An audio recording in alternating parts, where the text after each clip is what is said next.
Broadcasting live from Studio 3 at Abraham Baldwin Agricultural College, you're watching Stallion TV. Welcome to Stallion TV for Friday, August 19th. I'm Juliana Franklin. And I'm Abisai Vasquez. Thanks for joining us here at Abraham Baldwin Agricultural College. With ABAG starting back up this fall, Tifton's population has grown, at least temporarily, but that new growth has affected the local community. Lindley John, a Tifton resident, sees the impact. Just this past week, I've noticed fresh faces in restaurants and clothing stores and Walmart. I actually waited in line in Walmart the other day behind a group of college kids. And while wait times and stuff increase, I believe that the influx in students brings growth to our community. This effect college students have had on the community seems to be good for Tifton. Starting college and moving away from home the first time can be very intimidating, but bringing your dog with you to college is like bringing a piece of comfort and home with you to help you make the transition a little easier. School can be very stressful at times, and having the love from your pet can greatly help reduce stress. Instead of sitting in your dorm when you have free time, you can take your dog for a walk and play with him outside. I love having my dog at college with me because whenever I've had a long day, I can always count on him to brighten my mood. And whenever I have to take him on walks, it's just a chance for me to decompress from the day and enjoy nature. There are many dogs in shelters that are just waiting for their forever homes. Many dogs have been in the shelter for weeks and sometimes months. If you would like more information on where you can adopt your future pet, please contact your local shelter.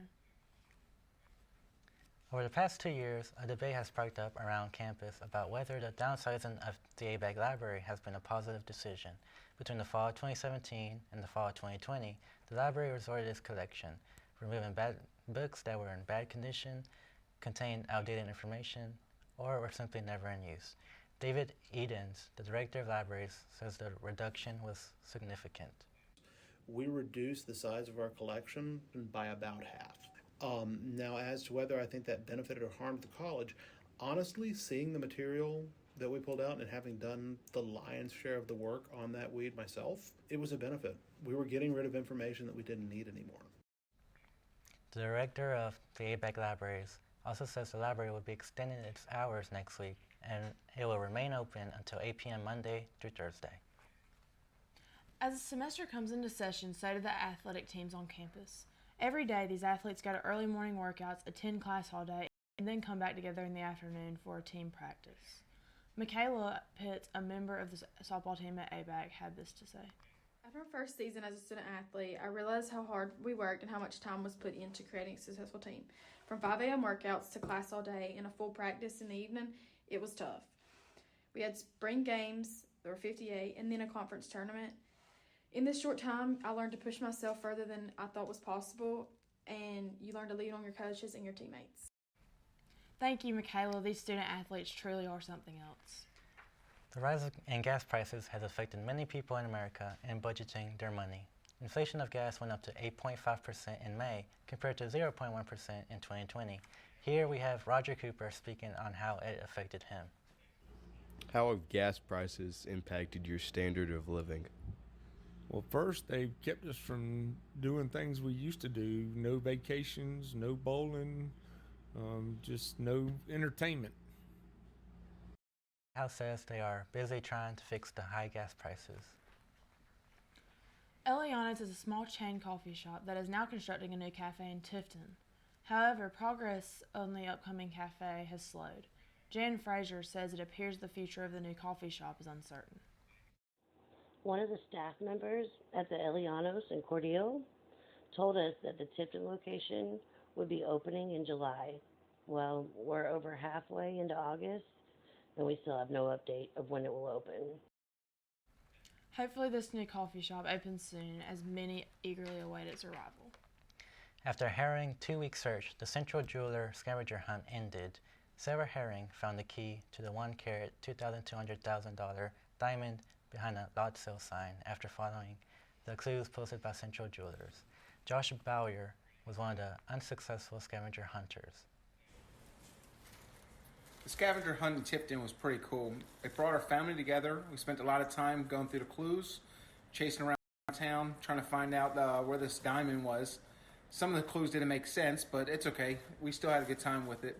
It was exciting to see someone finally find it and then try to put the clues with where it actually was found. So, Although this year's treasure has been found, Central Jewelers has already announced plans for the next year's scavenger hunt.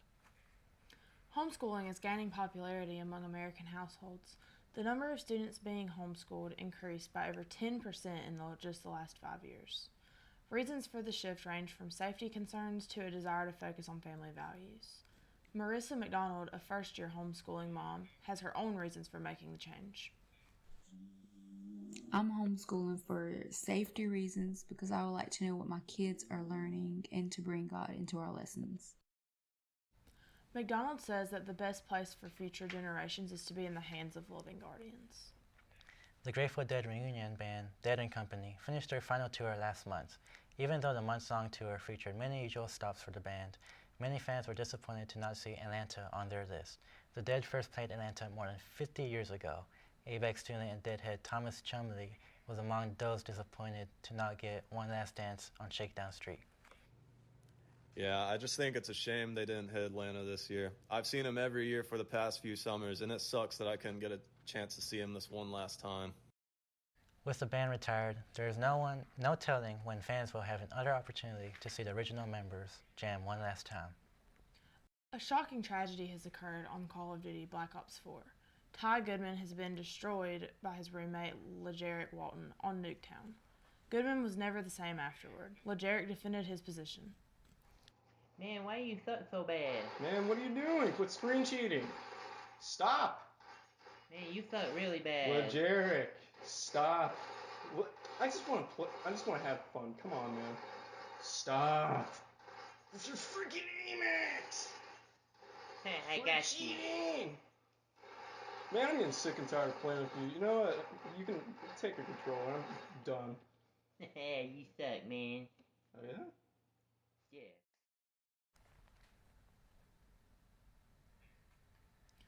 Goodman says he plans to seek justice by appealing to the Supreme Court. I don't think they'll care. Thank you for joining us today for Stallion TV. I'm Juliana Franklin. I'm Abasai Vasquez. We'll see you next week with more news from Abraham Baldwin Agricultural College.